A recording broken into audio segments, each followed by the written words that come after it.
It is always our desire to give everybody to this country a true authentic experience. And one of the best places to do that is when you're heading to St. Elizabeth or from St. Elizabeth heading to Westmoreland and you reach the border of these two awesome parishes.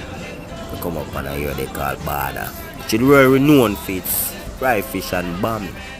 But over the years, people have started to create festivals, steam fish and okra, and so many things from the sea, making it a hot spot for seafood and the best festival in Jamaica. Man of all come to, which is right, respect bro, honest.